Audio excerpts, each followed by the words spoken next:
when you recognize that it is like this is how we build heaven. And I can't just jump on a plane in Florida.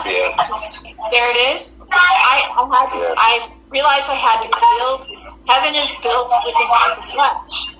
How do you build something? You start with the foundation. Level it out. Install all the underground. Now then you're going to put down a foundation. Then you're going to go framing, and you're going to go vertical. And you're going to build the roof. I mean, you've got to do all these things. Yeah. Well, I can say that from experience too. You know, I don't think I ever would have met Mark in the flesh if I wouldn't have started using my gift and giving out paintings and just trying to be creative in my own way. It's like I was permeating this reality, and I got more confirmation in getting to meet him because of what I was trying to do selflessly. You know, bring forth heaven on earth. You know what that tells me? It's like you were doing something so powerful that you brought Mark right to your door. It's like, how the hell? I mean, who does that? Like, you've got to be Rex Owens, that too. Selfless.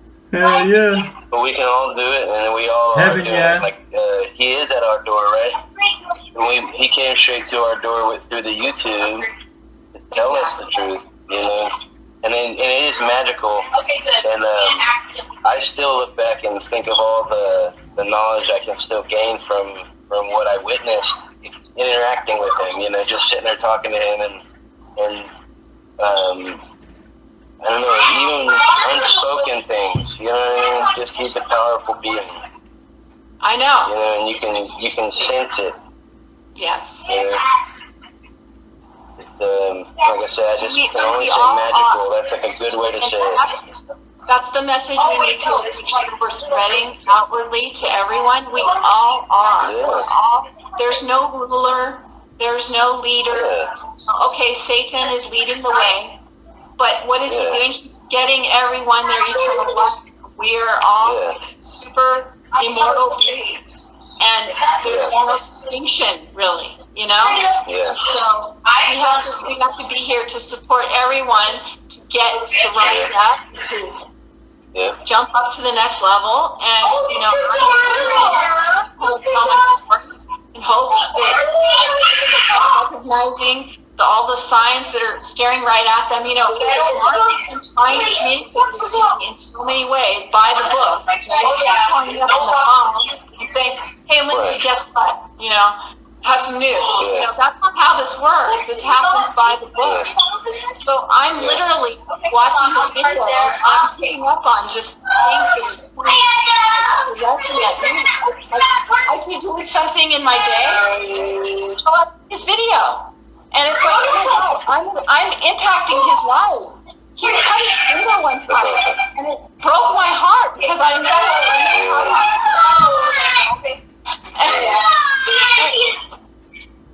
you know. Dude, I saw that, man, and I can attest that was probably one of my first blood over intents without realizing it, because, you know, I was still selfless in the accident when it happened. The first thing I was thinking about is my children and trying to, you know, how am I going to provide for them or whatever. I wasn't, you know, it wasn't like, oh, my fingers, whatever. It was like, I didn't even care about my fingers. It was like, man, I just want to make sure they're going to be all right. Are they okay? You know how it is? I don't know. Right. Yeah. But yeah, blood was spilled for sure. You know, it took me several weeks, and I started looking into truth, and I think I started out with those channeled messages, right? I was trying to get some divine message from the outside or the inside, and I had already gotten some before in different mediums, but I was, you know, that led me to find Mark eventually, because he had like the shape-shifting videos and different truth videos like that, Flat Earth. And then I started seeing the blood over intent. So I witnessed it from the beginning. I think I started taking part like 6 months after it actually started. But and then they took my video down, and I had to repost it. I noticed like 6 months later, I was like, dang, where's my video at? And they had deleted it, you know. So I just had to repost another one, because I post my video and then I delete it. So if it gets deleted, it's gone. You know what I mean? So now I try to save them for a couple weeks in case I need to re-upload them. I had that situation. I was posting videos and they were coming down like wildfire. And I would just literally, like every time I hit the upload button, I was just sending a message to every time with repent to make it through. Eventually, you know, and now they don't come down anymore. I don't know. Well, there's been a couple times overcame that reality. Yeah, they had tried to do that to me, and I actually contested each time that they did it.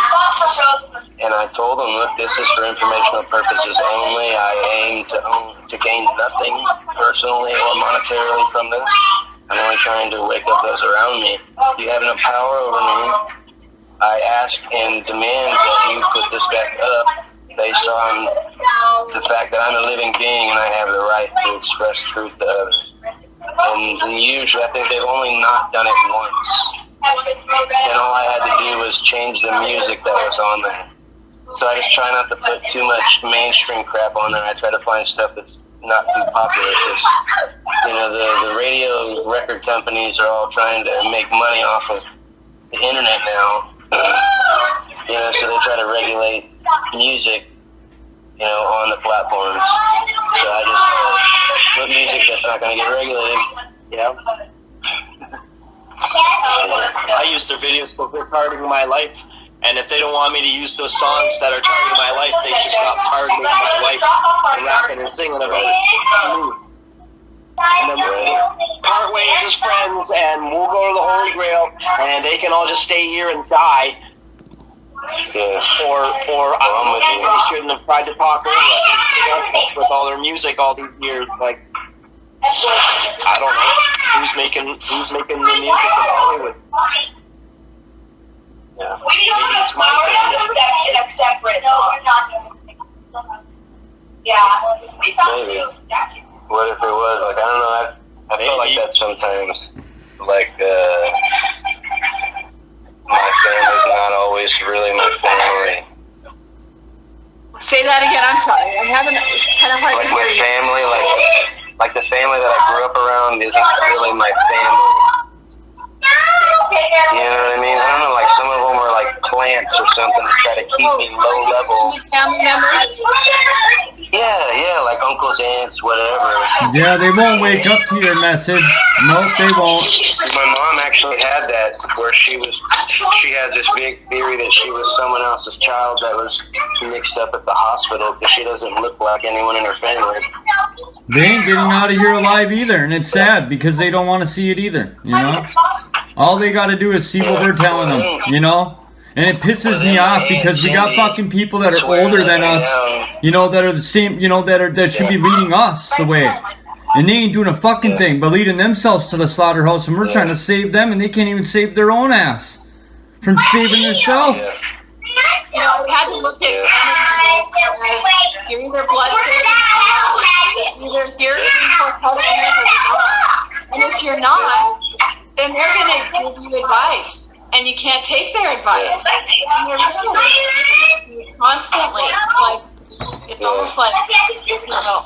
No, and you just simply tell them I appreciate it, but no thank you. I don't need your advice. I'm telling you that the world you think you know is the reverse of truth.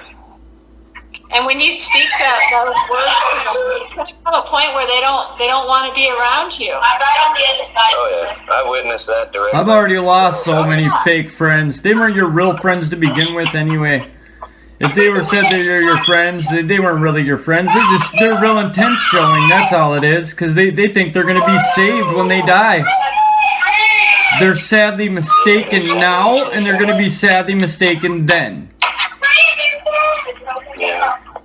So that's part of those things, man. You know, as you wake up, you're going to realize that someone else can't save you. You have to save yourself.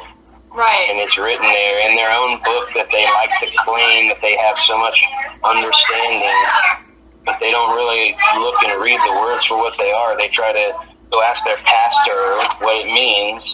It's like you're getting sent out to pasture like your cattle, you know. Or what is the other one that he's like the shepherd of the sheep, and this is his flock. It's just all, it's like right there in the language. People just don't want to see it.